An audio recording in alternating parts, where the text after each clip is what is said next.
Hi, okay, so today I want to talk about diet again. And I just want to talk about simplifying your diet when you're really super ill. And I know how tempting it is because I know how much information there is about diet and what is the best diet to heal yourself. And since you're going to be eating 3 times a day, you want to get this right? Because this is what you have virtually the only thing that you have control over when you're chronically ill is when you sleep, when you eat, this kind of thing. When you rest, when you're active, what you do. That's basically all you have. So you want to get the food down right. And trust me, I know how tempting it is to do extreme diets, to be a raw vegan or a vegan, or to go keto, or to try the carnivore diet, or to go all um, raw, or no lactins or no oxalates or no histamines or no, all these things. It's very, very easy to get carried away. The elimination diet, there's all kinds of diets and they all have merit, but the problem is when you're seriously ill, when you're seriously chronically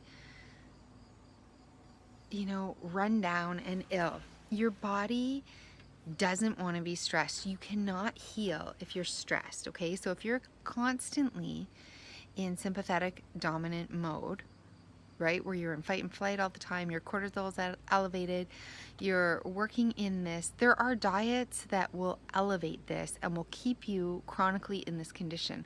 Like keto will do it, vegan will do it, all these diets, extreme diets, some of them, a lot of them, will keep your fight or flight sympathetic system activated. And we really want to try to avoid this when we're chronically sick, as seducing as it is to do these diets and to try these diets. But what I would urge you to do, and I know it's easier said than done, but what I would urge you to do is make sure that you are getting a balance of protein, carbohydrates, and fat. Okay, so those are the 3 categories. And also to make sure that you're getting animal protein, vegetables, and fruit. And those are really the only 3 categories of everything that you need, okay? You don't need to go crazy. If you want to be off dairy, that's fine. If you want to be off meat, that's fine. I wouldn't go off meat when you're chronically ill. I would make sure you're getting enough amino acids. It's going to stress your body too much. One of the reasons the Gerson therapy works for cancer, and it's all vegan and it's all these juices. One of the reasons that it works is because it's a low stress diet for your body. Your body doesn't have to assimilate tons of food, right? Because it's getting it nutrients in juice form, enough nutrients to keep yourself alive, but not to basically waste any other energy on food. But the original Gerson diet did include liver. It did include raw, like liver, blood. So you can go look that up, but it is important to get these amino acids and to get these nutrients. So what I would suggest that you do is, juices are great because the nutrition goes right to your body.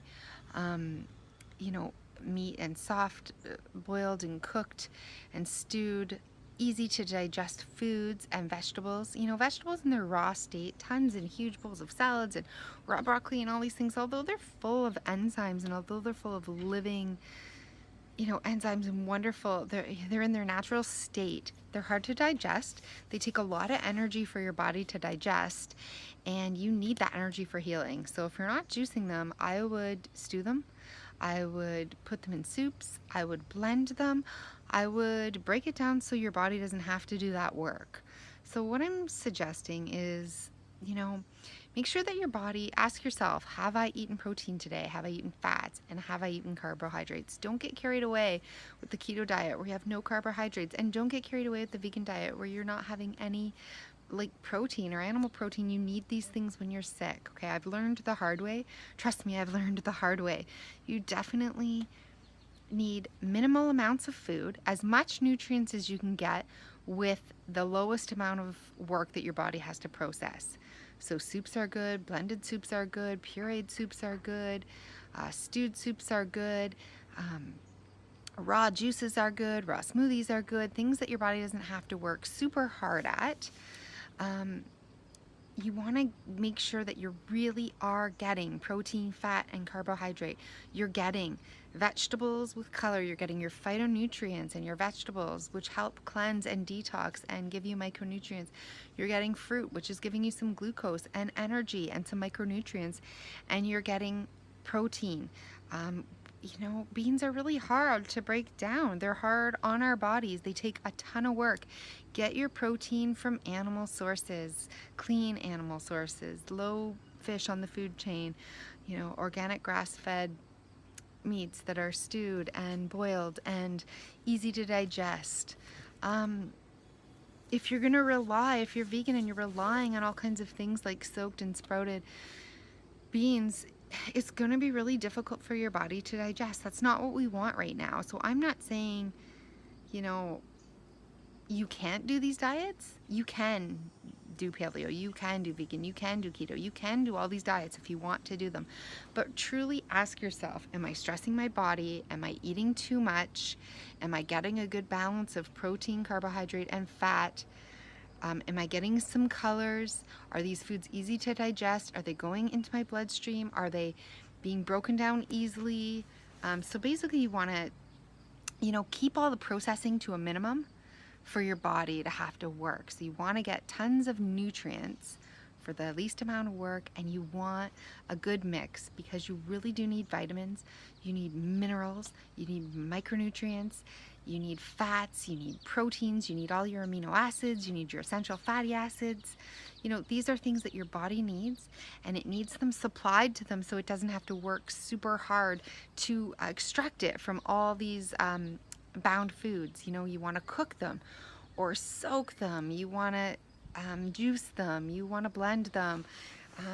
You want to make it easy for your body to get everything that it needs, and it's so easy to be seduced by these diets that have all these amazing healing powers, and you've heard these amazing stories, but trust me, I've learned the hard way. Extreme diets put extreme stress on your body. They do put extreme stress on your body. If you're missing an entire food category, if you're missing an entire macronutrient like a carbohydrate or a fat or a protein, if you're missing a macronutrient, your body is under stress and it's working in the parasympathetic dominant state. If you are missing, you know, any of your